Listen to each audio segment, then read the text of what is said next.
panggil aja dengan akrab dan nyaman, Jessica. Pada kesempatan kali ini aku pengen sharing kunci-kunci dari komunikasi itu ada ilmunya. Dulu aku sering banget nih dengar apain sih kuliah komunikasi? Kan komunikasi juga cuma ngomong doang, kita juga sehari-hari pasti ngomong, betul gak? Betul. Tapi ngomong itu di dalam komunikasi nggak cuma ngomong aja kok.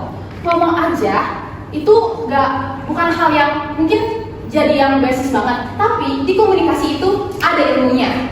Pertama nih, kunci yang paling awal banget. Dulu canggung malu-malu kucing, sekarang jadi jago banget ngomong yang asik, bahkan bikin audiens gagal move on.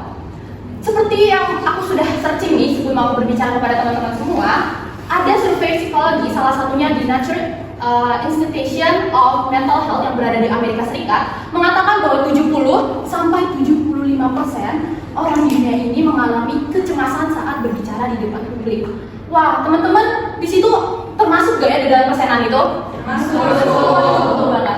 Nah, oleh sebab itu tidak perlu takut teman-teman, karena di kuliah komunikasi kita akan berlatih untuk ngomong di depan banyak orang tanpa rasa grogi.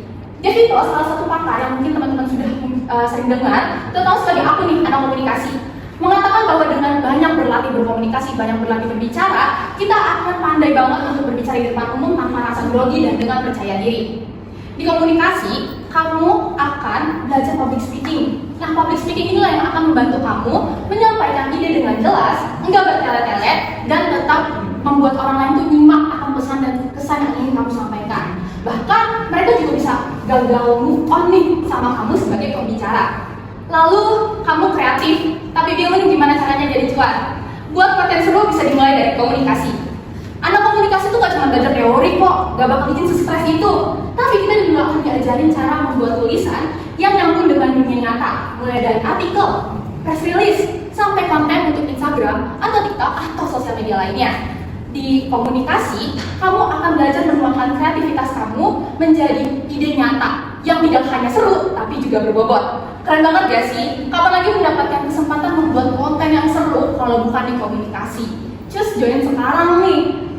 Lalu, kunci-kunci apa lagi sih? Kunci ketiganya yaitu kamu di komunikasi bisa banget jadi orang yang gacor banget dalam mengelola berita yang hoax. Sebagai anak remaja, sebagai anak muda nih, kita pasti gak mau banget ketinggalan. Nah, fenomena ini namanya FOMO, Fear of Missing Out. Tapi meskipun kita pengen banget trendy, pengen banget mata gaul, kita nggak boleh tuh menerima informasi atau memberikan informasi sembarangan. Kita tetap harus waspada. Nah, gimana sih caranya? Di komunikasi, kita akan belajar, kamu akan dibikin melek dengan cara media menyusun berita yang sangat heboh. Gimana sih media itu membuat berita itu jadi heboh dan menarik? Nah, di komunikasi itulah kita akan belajar. Di komunikasi, melalui kita tuh udah orang-orang media tuh mau kita menerima atau kita mengirim, kita akan membedakan mana fakta dan mana opini. Apa sih manfaatnya? Manfaatnya kamu lebih kritis. Kamu jadi gak gampang nih termakan isu atau gosip yang belum jelas kebenarannya. Kece banget gak sih? Udah jago ngomong, terus kritis, kece badai, abis gitu. Lalu kunci terakhir dari komunikasi ada ilmunya. Komunikasi bisa bikin suasana cair, fleksibel, dan bisa bikin kompak banget kalau kerja bareng tim. Anak komunikasi akan belajar banget dilatih untuk cara berbicara yang asik, tapi tetap nyambung ke lawan bicaranya. Di komunikasi akan sering banget kamu gak akan kerja di individu. Kerja sih di individu, cuman kawannya kita akan sangat sering bekerja di dalam tim. Entah itu mulai dari proyek kelas, proyek kampus untuk ujian segala macam, lalu event kampus, apalagi ya, atau buat konten seru nih bareng teman-teman. Tapi kan itu mungkin sering kali kita buat nih bareng teman nih. Tapi faktanya kita akan sering dipadukan dengan orang-orang yang memiliki kepribadian yang berbeda nih. Oleh sebab itu di komunikasi kita akan belajar cara nyambung sama orang-orang baru dan mengurangi kesalahpahaman. Komunikasi itu wajib gak sih jago ngomong? Enggak. Kita gak harus jago tapi mau untuk belajar. Aku, contohnya, mungkin teman-teman di sini bisa menarik dari kunci-kunci tersebut atas dasar-dasar komunikasi itu ada ilmunya, mulai dari public speaking, lalu membuat konten seru, lalu membuat berita, dan berbicara dengan baik bersama tim.